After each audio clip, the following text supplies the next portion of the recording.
ইউক্রেনে রাশিয়ার সাম্প্রতিক ভয়াবহ বিমান হামলায় ক্ষুব্ধ হয়ে প্রেসিডেন্ট ভ্লাদিমির পুতিনকে পুরোপুরি পাগল বলে মন্তব্য করেন যুক্তরাষ্ট্রের প্রেসিডেন্ট ডোনাল্ড ট্রাম্প। জবাবে ট্রাম্পের এই মন্তব্যকে আবেগপ্রবণ প্রতিক্রিয়া বলে আখ্যা দিয়েছে ক্রেমলিন। সোমবার রাশিয়ার প্রেসিডেন্টের দপ্তর থেকে জানানো হয়, এই মুহূর্তটা খুবই সংবেদনশীল এবং সংশ্লিষ্ট সবাই মানসিক চাপে রয়েছে। এ ধরনের আবেগপ্রবণ মন্তব্য আসা স্বাভাবিক নয়। তবে একই সঙ্গে ইউক্রেনের সঙ্গে শান্তি আলোচনা শুরু করতে ট্রাম্প যে আগ্রহ দেখিয়েছেন সেজন্য তাকে ধন্যবাদও জানিয়েছে রাশিয়া। ক্রেমলিনের মুখপাত্র দিমিত্রি পেসকভ বলেন, আমরা এই আলোচনায় সহায়তার জন্য যুক্তরাষ্ট্র এবং প্রেসিডেন্ট ট্রাম্পের প্রতি কৃতজ্ঞ।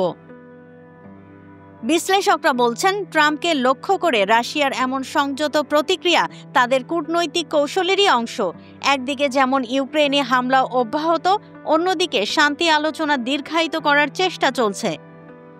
শনিবার রাত থেকে রোববার ভোর পর্যন্ত ইউক্রেনে ৩৬৭টি ড্রোন ও ক্ষেপণাস্ত্র হামলা চালিয়েছে রাশিয়া, যা ২০২২ সালে যুদ্ধ শুরুর পর থেকে এক রাতের মধ্যে সর্বোচ্চ হামলার রেকর্ড।